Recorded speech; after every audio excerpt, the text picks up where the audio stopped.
First question is from Rohan Dunbar 2072. I skipped a question there. First question: should Embiid continue this in and out, no back-to-backs load management strategy, or shut it down and do a meniscal allograft transplant at the age of 30?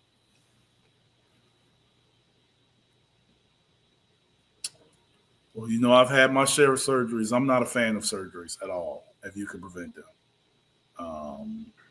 At no surgery that I had, that I came back, and even though I was able to play, that I ever felt like I was where I was before.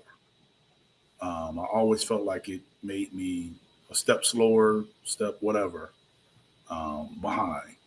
So in that particular surgery, I don't know much about, but it doesn't sound good. I think that that's something you kind of consider if you feel like this is kind of, or the pain is so much or the swelling is so bad that you almost have to do something like that in order to play. It's tough because the in and out, it's tough to see, and you feel like it's tough to kind of get a feel, but sitting him out and then bringing him back, we don't really know if that's the answer either. So it's really a tough decision to make because we don't know if, because how I'm looking at it now, he hadn't done anything between now and the Olympics.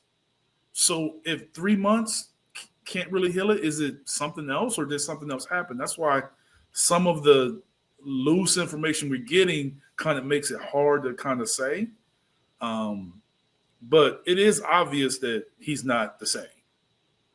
So I just don't know if him sitting out, it would say, if they came in and say, hey, you know what, we're going to shut him down until January or February. I don't have any confidence that he'll come and look any better. One, because I don't really know what's wrong with him. Yeah. And then two, we don't know if this is a temporary thing or this is a longevity thing. It's just so many things that still need to be answered with his injury to even say whether we feel like he should be in and out. Is it just a pain threshold thing where we're pain tolerance thing? Or is this something that when he plays, this is what's happening? Because I can remember towards the end of my career when I had my knee surgery, I was cleared to play. I was able to play, but every time I played, my knee swelled up. Every time, every practice, every game, I was getting the drain before the game, play the game, swell right back up. Every game. So I'm not saying this is what's happening to him. I'm just sharing my situation. Yeah. Of where I was like, I can't keep doing this. I'm not going to keep draining my knee every game, just play like in the swollen and can't really bend it and can't get the right flexion. So I don't know. I'm hoping that for his sake that this isn't something that's a longevity thing, and hopefully with newer technology and better things that you're able to have and do, that this is something that can get corrected. But it's obvious that this is something that's an ongoing issue, and I'm really not 100% sure how to solve it, mainly because I don't have all the information. I just think that there's a lot of information that we aren't being told. Yeah. This guy's even proposing the exact surgery, huh? He's really getting into the weeds about this. Yeah. He's gonna give his number for his office after this, soon after this. By the way, we could do it. Just call me up. We could set you up for an appointment next week. You want to go next week? So, just piggybacking on that, it's extremely hard to answer because we just don't know what's going on in that knee. There's definitely more than what we're being told. The NBA thought we were crying wolf. That's why they ran that investigation. Their reaction to the investigation scares me, I think, more than anything. Yes. If they came out and fined us big time and said, you guys are lying, I actually would have felt better about it. The fact that the NBA came away from it going, no, him missing games is legit. It's messed up. We saw I mean, they basically find them for putting out the information that they put out, not because of him sitting out games. Yes. Yeah, no, they saw the reports and they were like, "Nah, it's legit. His knee's jacked." So that to me was like, "Oh man, actually, it's like worse. Like we got caught lying about how bad it is. Like that's what." Yeah, but that's what I'm saying. That let us know that it was an injury. That was the first sign that I had that it was an injury, but we still don't know what the injury is. That's what I'm saying. We still don't know what it is. We do know that Amick also said that he didn't miss a practice or a workout throughout the entire Team USA period. So I know he didn't look completely right in those games, but I think that might have been more of a in shape thing, conditioning thing, because they said he was active. Let me ask you this question right here. Do you think he looked better in the Olympics than he looks right now? Such a different game, though. I thought his Serbia game was very similar to the last game he looked good in the Memphis game. I'm not talking about his play. I'm talking about how he looked as far as running, jumping, that part. How do you think he looks? I thought his last game he looked closer to his New York Joel. New York playoff? Yeah. I think he looked a little closer then. He might and then he didn't play the next game. And then he didn't play. Yeah, so he turned it up and was like, "Oh man, my knee is killing me." And he play the next 2 games. Yeah, exactly. So that's the thing. I think when he wanted to prove something that game, and he did. Joel's still in there. I'm not doubting that for a second. I don't think it's an effort thing. I think it's I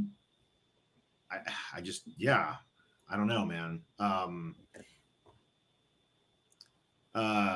Is it kind of a saving grace? Not saving grace, but is it kind of an optimistic thing? The fact that Sam Amick also reported today or yesterday that the Sixers brass knows what's going on with him, and they still decided to give him the extension.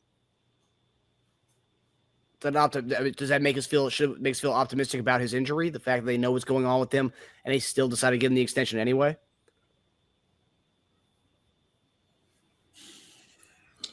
I mean, yes and no. I would say yes and no because one, when you gave him the extension, he was an MVP. I mean, he was playing at an MVP level. And then 2, for the most part, you give him that extension and he didn't have this kind of situation that insurance is going to pay for that salary, most of it anyway, if he can't play. I think we're just generally optimistic about Joel coming back and looking right again. We've seen him do it so many times. It's like the action star in that movie that just keeps coming back. And like you think no matter what, like building blew up, he's starring in the next one. Like, you know, his coffin's under the ground, he's starring in the next one. Like he just keeps coming back no matter what. I think a part of that is us thinking like, well, we thought this was rough before the Knicks. And I mean, 70% of Joel's still better than most of the league. He averaged 35 and 11 in the New York series. I mean, if he's just like that and maybe a little bit better, money well spent. That could have been what they said too. But it's not. That's not the case. He can't even stay on the floor right now. Which again to me is odd because the New York series was closer to the actual surgery. So unless he had some kind of setback, that's the missing piece of all this. If they told us he had a setback in like September, all this would make sense. All of it would make complete sense. But how do you look worse than what you did closer to the actual procedure, the surgery? That's what looks weird to me. He should at least look like he did in the Knicks series, if not better, and he doesn't. So that's the weird part. As far as like sitting out and taking a rest and just making sure he gets right, like Eric said, it's just so hard to answer that because we don't know if rest will do it. We don't know anything at this point. And if the goal does remain postseason, and we said it even before the season began, because this has been an issue for a long time, right? The goal's a postseason, get right before the postseason. Problem is, things have changed since we talked about this preseason. We're now one of the worst teams in the league record-wise. So we might not make it to the postseason if he doesn't play more. So we don't really have that luxury we talked about before the season started anymore. It's all gone now. So he's either got to deal with it and play and hope it doesn't make it worse, or we got to just hope and pray that George doesn't get injured anymore and we can just make ends meet, get into the playoffs by any means necessary, and let him rest and get better by then. But I'll tell you what, it definitely it puts the pressure on us to make a needle-moving deal in the deadline, because now we actually need before it was like, oh, let's just see what we need and go for it. But now we need something else to supplement Joel's absence. Like that Kuminga rumor. I mean, we need something. I've seen some fans that say, let's say next week we're 5-20, let's say, and Embiid plays a game or two and then has to sit out again because the swelling, pops up again. Do you then say, you know what, shut him down for the season, let's go in for a full tank? I mean, I think Sixer fans are already thinking about a full tank if we are 5-20. Yeah, I mean, I think you may come to that point if this is kind of continues. I don't think next week is when that will be called.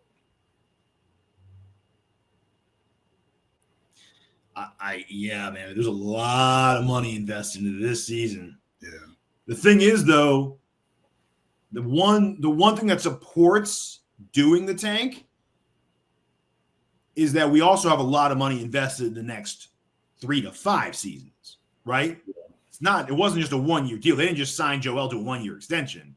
He's in it for a while. So you're not only protecting this season, you're protecting future seasons as well. Yeah, but that's the hard part, because like I said before, we don't know if sitting him and him resting is going to solve anything, because we don't have all the answers. Yeah. This may be a totally pain tolerance thing. That's what it may be. For his sake, I hope not. But they haven't given us signs, or haven't given me any signs to think differently. Because it's not like we watched him play and we watched an injury since the Olympics. We haven't seen anything. We don't know what happened. So what could have happened during that time to get us where we are? Yeah. If it wasn't a major issue or major surgery or major incident, what is it why is he still here then? That's telling me that it's some prolonging issue. I mean, look, they gave him a lot of money with this prolonged issue they knew about. So someone gave them optimism that he'll be all right. Some guy that makes a lot of money doing his job gave them optimism. Yeah. So here's what I'm saying. I'll say this right here, and we can move on to the next question.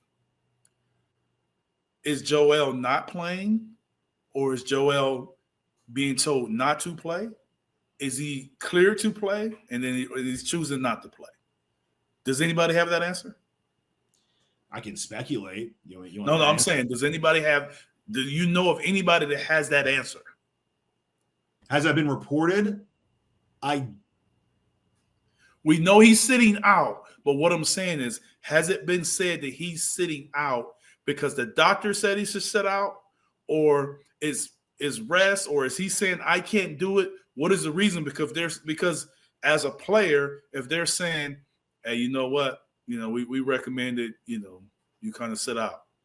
Most players are still going to play in the games. I think will I hurt myself if I play? No, you won't make it worse, but you just kind of won't get better. I'm playing the game. I'll sit out practice and I'll just play the games and treat it and play the games. So we don't see that. So if we don't see that, then we don't really know what they're saying. I have no idea. That's what I'm saying. So you look at the Clippers and you look at Kawhi, that Kawhi's not playing. They ain't really told us why, but he's not playing. There's no back and forth. There's no in and out. He's out until he's not. Yeah, that's way more clear. But we also, what I'm saying, but we also don't really know what's wrong with him. I know. The last report I read for sure was swelling in the knee, he's out. Be reevaluated next time. That sounds to me like that's team/doctors. Yeah, I think what that was, the team is managing his swelling or whatever. It could be, not necessarily, or it could be him saying like, no, and then this is too uncomfortable. I can't play with this. It could be them letting him save face by taking the blame for it. So, because I'm not saying I don't know the answer. I'm just saying like that just shows how much we don't know. I was just giving that example right there of how much we don't know. We know quadruple compared to what we do know. I mean, we don't know anything. Yeah, and with Sam Amick's report as well, apparently that's a big thing that the Sixers hold things close to their vest because Embiid doesn't want anything to get out. He's very secretive about his health. Yeah, I got it. I know. Yeah.